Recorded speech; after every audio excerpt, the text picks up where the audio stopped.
Fala galera, tudo bem? Professor Everton Seixas Cardoso, representante da nossa nação, está fazendo bonito na Copa. Quem sabe vai trazer aí nosso Hexa. Pessoal, nós vamos começar a estudar uma série de revoluções que vai acontecer, principalmente na Europa, mas que terá consequências no mundo todo. Revolução Francesa, a Revolução Americana, que é a independência dos Estados Unidos, a Revolução Industrial, que vai transformar a forma de produção no mundo, no comércio, e também a Revolução na Inglaterra. No caso, as revoluções inglesas, que são duas. São dois tipos de revoluções que vão acontecer na Inglaterra. E essas revoluções que vão acontecer na Inglaterra, que é a primeira chamada Era das Revoluções, que vai simplesmente mudar a estrutura do antigo regime, tanto na forma da política, na forma do comércio, na forma da produção. E no caso das revoluções inglesas, ela simplesmente vai transformar o modelo político. E muitos países, com o tempo, irão adotar. O grande legado das revoluções inglesas será a transformação do modelo político, que vai servir de base para várias monarquias, ou governos somente parlamentaristas, ou governos republicanos, onde eles não querem centralizar o poder nas mãos de uma pessoa, quer dividir os poderes. Então a gente vai ver isso agora.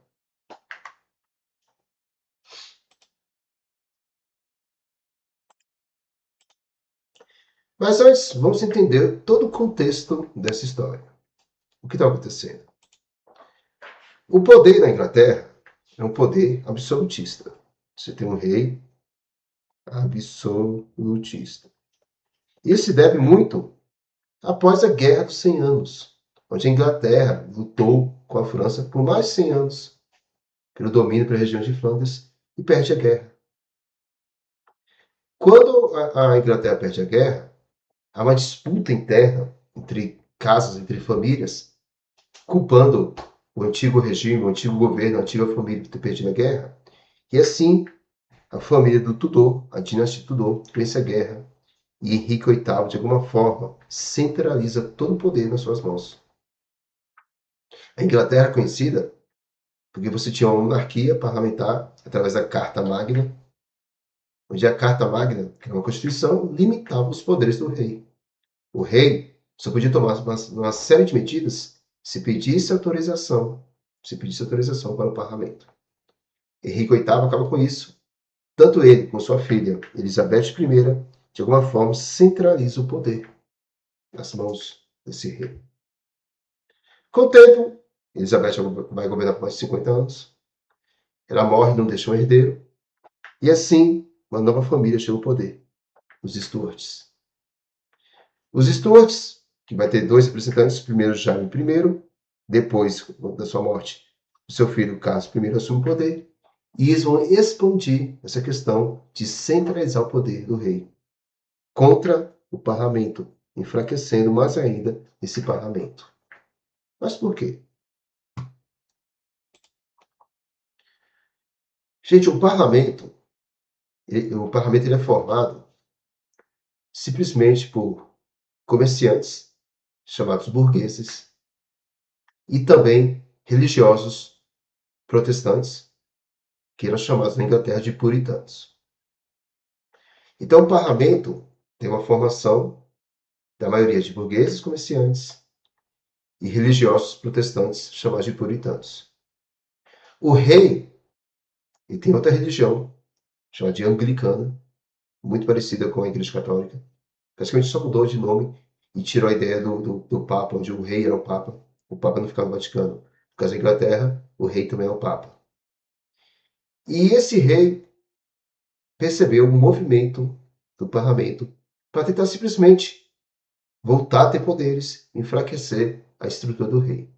Carlos I percebe isso e tenta de alguma forma consolidar, aumentar mais ainda seu poder absolutista e enfraquecer esse parlamento. Como é que consigo enfraquecer o parlamento? Através do aumento de impostos. os impostos arbitrários. Ele começa a taxar, principalmente, classes ligadas ao parlamento. A burguesia, por exemplo. O comércio, os comerciantes, os produtores, os fabricantes. O rei com mais dinheiro, ele fica mais fortalecido. O parlamento, com menos dinheiro, fica mais enfraquecido. Mas o parlamento percebe esse movimento. E o parlamento começa a se organizar. Esse parlamento diz que não vai aceitar. Quem deve aumentar os impostos é o parlamento, sob o conselho do povo. Não é por uma proposta arbitrária, centralizada do rei. Então você começa a ter essa série de conflitos entre o rei e o parlamento, tanto por motivos políticos, comerciais e até religiosos. Como já expliquei, parlamento puritanos, o rei anglicano, e o rei começa de alguma forma a sabotar e não permitir cultos dos puritanos, que são os protestantes. Fala, não, se existe um modelo de igreja, com a nossa missa da igreja anglicana, não vou permitir que vocês façam os cultos puritanos. Então, daí você vai estourar, você tem as causas da guerra, vai estourar o que vai ser chamado a semente da discórdia, onde vai levar simplesmente a grande revolução, a Revolução Puritana. Então, gente, a Revolução Puritana é a primeira revolução. São duas revoluções que a gente vai ver na Inglaterra. A Revolução Puritana é a primeira revolução. Ela é uma guerra civil. Lembrando que uma guerra civil, gente, uma guerra civil, ela ocorre dentro do próprio país. Ela não é uma guerra de uma nação contra outra nação. É uma guerra que ocorre dentro do próprio país. Pode ser uma guerra entre cidades, entre regiões, entre classes, grupos diferentes. Então, essa guerra, no caso a Revolução Puritana, você tem dois lados. A nobreza, com Carlos I, do outro o parlamento, chamado de cabeças redondas, formados pela burguesia e pelos puritanos. Então você tem esses dois grupos. O que acontece? Tá aqui, ninguém precisa escrever, tá ok. O que acontece? A gente vai ver que um grande líder do parlamento vai liderar e vai levar a vitória desse parlamento. Quem é esse líder? Oliver Cromwell. Oliver Cromwell leva a população para o campo de batalha, chamado New Model Arms, quer dizer, um novo modelo dos braços armados, os braços juntos, unidos, as cabeças redondas, vão lutar contra os cavaleiros do rei. O rei convoca o exército dele para tentar proteger, mas de alguma forma o rei perde. Você tem a derrota do parlamento em 1645. Quando o rei perde, gente, sabe o que acontece? Opa. O rei, ele é preso, caso primeiro ele é preso, ele é julgado e vai ser executado em praça pública. Quer dizer, ele é decapitado. O próprio povo assiste isso. O próprio povo dá apoio. E o rei perde a cabeça. E o que acontece? Qual vai ser o novo modelo político? Quem vai governar a Inglaterra? Vamos ver agora.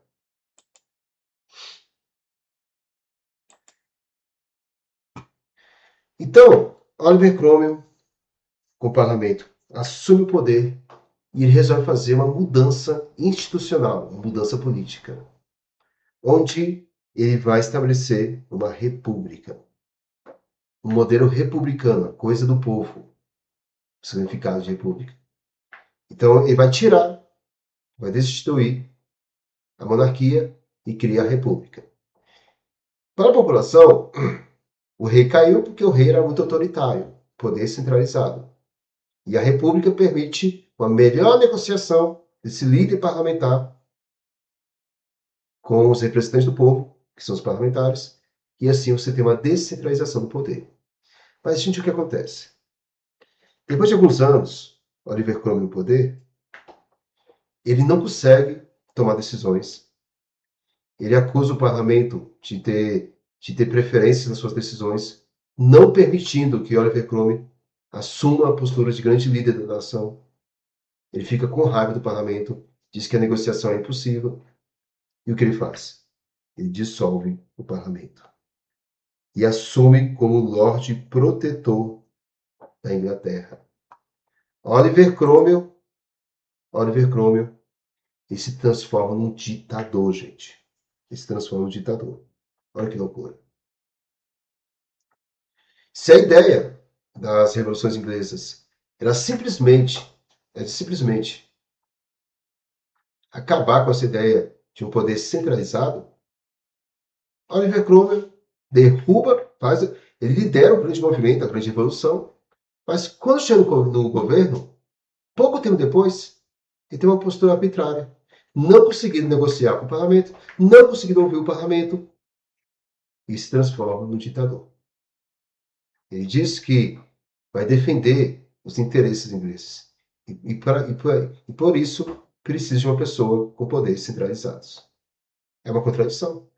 É uma contradição. Mas mesmo assim, conseguiria assumir o poder e vai ficar com esse poder até a sua morte. Então, ele vai governar a Inglaterra até a sua morte, em 1658, que vai levar a uma nova instabilidade política. Quando ele morre, o seu filho até assume o poder, mas não fica muito tempo. E você tem uma restauração do antigo modelo monárquico. Então, Carlos II, filho de Carlos I, ele reassume o poder. Então, a monarquia retorna. Você tem um retorno da monarquia. Mas essa monarquia retorna de forma mais pacífica, de forma mais flexível, ouvindo mais o parlamento, melhorando a negociação. Mas com o passar dos anos, com a morte de Carlos II, o seu filho Jaime II assume o poder e ele tenta de alguma forma restaurar o absolutismo. Então ele quer trazer de novo a centralização do poder nas suas mãos. Isso não vai durar muito tempo, porque o parlamento, de alguma forma, não quer esse modelo absolutista e assim cria uma nova revolução, chamada de Revolução Gloriosa. A Revolução Gloriosa, então você tem o parlamento e também grupos, famílias poderosas, nobres, que eram opositores dessa dinastia. Maria II era simplesmente casada com um rei holandês chamado Guilherme de Orange, se une com a burguesia, com os protestantes, e faz uma nova revolução, chamada de Revolução Gloriosa. Então aqui, gente, na Revolução Gloriosa, se tem a união do parlamento, os grupos que formam o parlamento, principalmente protestantes e burgueses, com nobres que eram opositores à família de Carlos e Jaime II. Eles fazem uma nova revolução, não chega a estourar uma grande guerra civil, mas é mais como se fosse um golpe. Eles fazem uma nova revolução e chegam ao poder. E assim, Guilherme de Orange é o rei da Inglaterra, mas ele aceita um modelo chamado de monarquia constituinte, ou monarquia parlamentar. Esse modelo de monarquia parlamentar, o rei, ele existe, mas com menos poderes. Ele é um rei mais simbólico. Como assim? Como assim um rei mais simbólico? De alguma forma, a coroa tem menos poder que o parlamento. O parlamento continua mais poderoso. O rei, ele é simbólico porque ele vai ser só um rei conselheiro e dá conselhos. Galerinha, pense na seguinte situação. Quando o rei é um governante, ele vai apresentar projetos, vai criar propostas e vai governar, vai tomar decisões. Mas esse novo modelo institucional faz com que o parlamento assuma esse papel. O parlamento, geralmente, é o que faz as leis, mas também vai fazer propostas, vai tomar decisões. O rei só vai dar conselhos. O rei é um rei simbólico, é um conselheiro. Olha, mas não é melhor, então, tirar o rei e fazer só um governo parlamentar? Mas pela história monárquica inglesa, com muitas famílias poderosas, eles preferem manter esse rei com todos os privilégios, com toda assim, sua pompa, para que famílias de nobres, continuem se revezando nas suas dinastias, mas mesmo sabendo que não vai ter os mesmos poderes para governar. O parlamento governa, mas o rei vai dar o quê? Vai dar os conselhos. Então, por isso que muita gente fala que a coroa se curvou. O rei existe, mas não governa. E quem governa é o parlamento. E com essa evolução do século XVII, que vai estabelecer esse modelo de política, até hoje existe na Inglaterra. Olha, 300 anos depois, mais de 300 anos. Até hoje existe esse modelo na Inglaterra. Tinha Elizabeth II, morreu, agora o rei Charles. Então você tem esse modelo ainda. Tudo isso com essa declaração de direitos, feita em 1689, que limitou os poderes do rei. E assim você estabeleceu a Revolução Gloriosa. Então você tem o fim do absolutismo, você tem a supremacia do parlamento. Isso vai gerar depois o chamado a base do liberalismo político, uma ideia do movimento iluminista, onde o poder tem que ser feito por representantes do povo, não por uma família. A gente vai ver que filósofos, como principalmente John Locke, vai ter essa ideia do liberalismo político. Depois vai ser chamada a divisão dos três poderes, que a gente vai ver com as ideias iluministas aí nesse capítulo. E você vai ter uma influência global, onde vários países vão adotar isso. Você tem, por exemplo, na Dinamarca, na Espanha, não somente na Inglaterra, onde os reis milenares, as famílias, as dinastias ainda existem, mas quem governa é o parlamento. O Japão é chamado você tem lá o Império Japonês, o imperador, mas quem governa é o primeiro-ministro do parlamento. Então a gente vê esses modelos, a influência das revoluções inglesas no sistema político de vários países. De vários países. Tranquilo? Então vamos responder algumas questões para a gente entender melhor e revisar o que nós aprendemos. Questão 1. A Inglaterra passou por transformações políticas importantes a partir do século XVI. Como se deu esse processo? Foi o fim do absolutismo, do poder centralizado, para simplesmente a consolidação de uma monarquia parlamentar. Então, essas são as grandes transformações que ocorrerão no sistema político inglês. Questão 2. A dinastia dos Stuarts foi marcada pela crise do absolutismo inglês. Explique como essa crise começou e relacione com o início da Guerra Civil em 1642. A Guerra Civil, que a gente vai ver que vai ser a Revolução Puritana.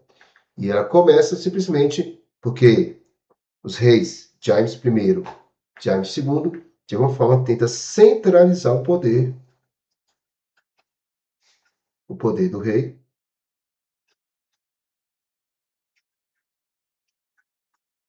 Eles querem centralizar o poder do rei e fazendo isso enfraquecendo o parlamento, principalmente cobrando impostos. Parlamento, lembrando que é formado por protestantes e burgueses. Ele aumenta os impostos, convoca o exército para proteger, limita a atuação dos protestantes e acaba estourando a Revolução, que é a Revolução Puritana. 3. A Revolução Puritana provocou um fato inédito na história da Europa, o julgamento e a condenação da morte de um rei por traição. Explique como isso ocorreu e de que maneira provocou mudanças no governo inglês. Gente, executar um rei é um choque popular muito grande. A população vê que seu grande líder, seu grande representante, é considerado traidor da pátria e por isso necessita morrer. Aí você mostra que como o parlamento estava unido, estava forte, e mostra que essa nobreza milenar, há quanto tempo a Inglaterra, no modelo monárquico, simplesmente pode perder o poder. Você tem esse choque popular. O povo percebe e mostra que o rei, ele não é divino. Que o rei, se fizer besteira, trai a pátria e vai perder a cabeça mesmo. 4. O rei Jaime II governou por apenas 3 anos antes de ser deposto. Que fatores provocaram a deposição do monarca? Isso aqui já é a segunda revolução. A Revolução Gloriosa. Depois, a ditadura de Oliver Cromwell, houve a restauração da monarquia, primeiro por Carlos II, mas quando Jaime II, sucessor, assume o poder, ele tenta de alguma forma, de novo, centralizar o poder do rei. Mas aí, o parlamento se une com outros grupos nobres e de alguma forma consegue fazer uma nova revolução e criar esse novo sistema político que é a monarquia parlamentar. O rei existe, mas tem papel simbólico. Ok, gente? Então, essa é a primeira parte do capítulo, que são as revoluções inglesas. A gente vai ver na próxima aula que um dos fatores que vai ser também um nascimento do movimento iluminista, que vai trazer as ideias de desestruturar, acabar com o antigo regime, criando a divisão dos 3 poderes, e vai gerar também novas revoluções na Europa e também no mundo. Ok? Esse é tema para a próxima aula. Tchau, gente. Obrigado. Continue curtindo a Copa. Até mais. Tchau, tchau.